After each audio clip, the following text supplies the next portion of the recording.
Hello, segunda série, how's it going? Tudo bem com vocês, pessoal? Estamos aí na finalzinho da 30ª semana de aulas remotas da Escola do Carro. E essa semana eu vou deixar gravado para vocês aí, sábado letivo, 28 de novembro de 2020, o tema Embedded Questions. Então, Embedded Question, it's a question as part of another question or a statement. So let's see. Embedded question. Sometimes you want to use a question as part of another question or a statement. This is called an embedded question.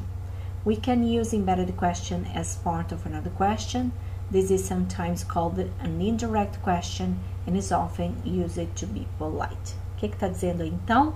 Que às vezes nós usamos uma pergunta ou parte de uma pergunta ou afirmativa, né, como afirmativa, e isso é chamado de embedded question.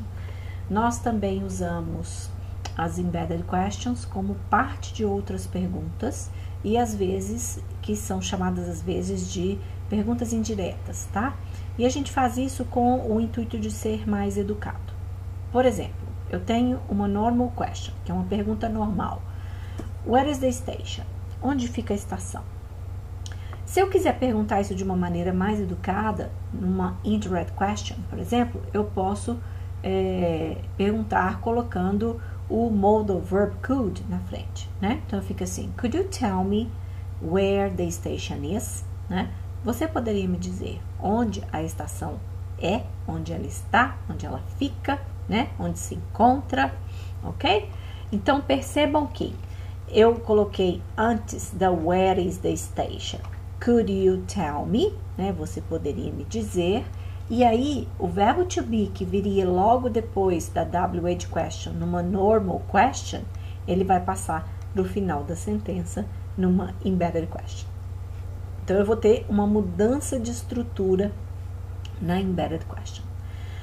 We can also use embedded question as part of statements. The embedded question is a noun clause and can be used in a similar way to a noun.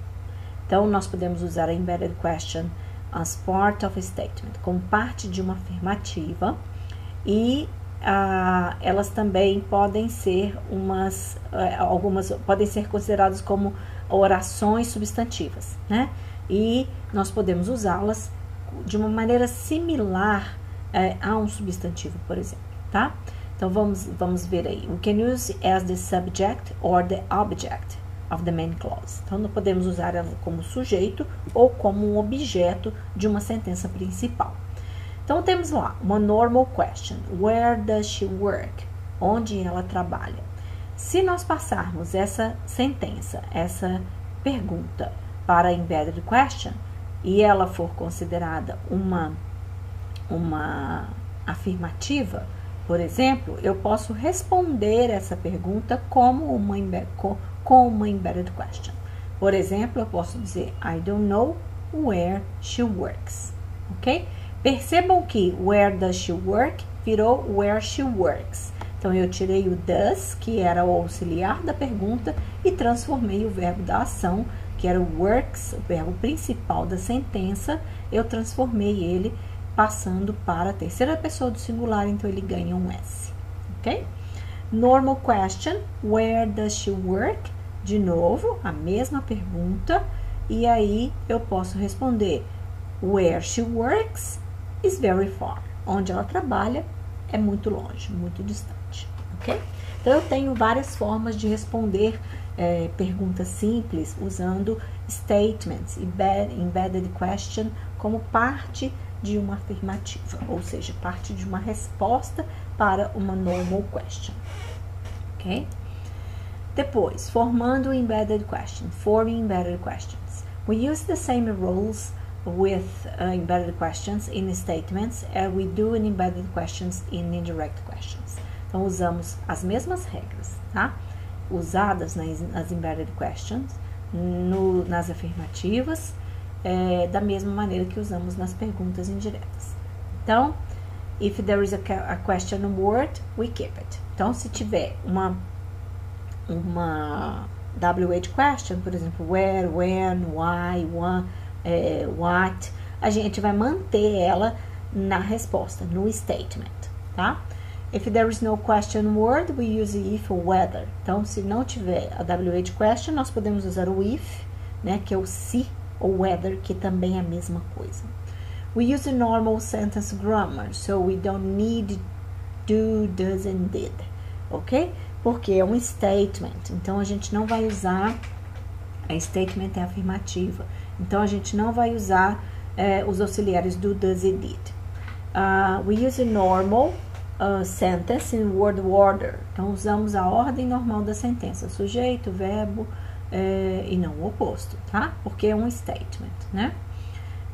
We use a full stop and not a question mark at the end of the sentence. Então, usamos o ponto final, full stop, e não uma interrogativa, uma question mark, ok?